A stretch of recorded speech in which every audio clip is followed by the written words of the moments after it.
In the heart of Nairobi, where neon lights reflect off glass buildings and smartphones dictate social hierarchy, a young man named Ken was obsessed with online fame. Every morning, he checked his follower count before brushing his teeth. Every meal was a photo shoot, every thought a potential viral tweet. Yet, no matter how many filters he applied or how many trends he followed, he was never satisfied. He craved more likes, more validation, more influence. One evening, as Ken sat at a small roadside cafe scrolling through his feed, an old man with piercing eyes and a sly smile approached him. "You want to be famous, don't you?" the man asked, his voice smooth as silk.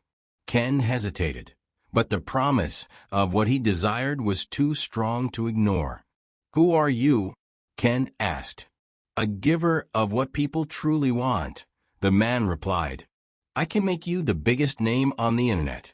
No more chasing trends. You will be the trend. But every gift comes with a price." Ken leaned in, intrigued. "What's the price?" "Something you won't even miss, your shadow." It seemed ridiculous. What did he need a shadow for? It was just a dark shape following him around. Without hesitation, Ken agreed. The man whispered an incantation, and suddenly, Ken felt lighter, as if a weight had been lifted. He glanced down, his shadow was gone. At first, everything was perfect. His follower count exploded overnight. His videos trended effortlessly. Big brands offered him sponsorships. People stopped him on the streets, calling his name, wanting selfies. He was everything he had ever dreamed of being. But soon he began to feel hollow. His laughter sounded strange, almost rehearsed. His friendships became surface level, full of people who only wanted to be seen with him. Worst of all, his creativity faded. He could no longer think of ideas that felt like his own. His content was mechanical, empty.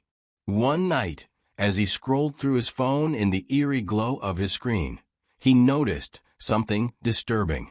His reflection in the window was wrong. The eyes staring back at him were lifeless, almost robotic. Then he saw them, other influencers, people he admired, but they looked off. Their faces were perfect, yet expressionless. Their movements scripted. And all of them, like him, were missing their shadows.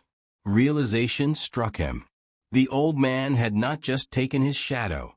He had taken his essence, his soul.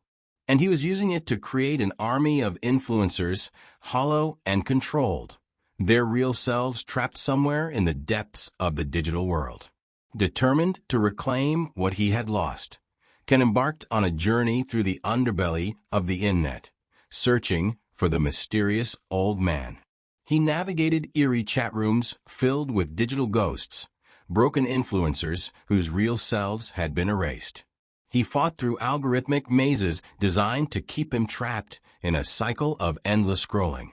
And finally, he found the old man, sitting atop a throne of screens, surrounded by shadows stolen from countless others. "You want it back?" the man chuckled. "Then prove you deserve it." Ken knew what he had to do.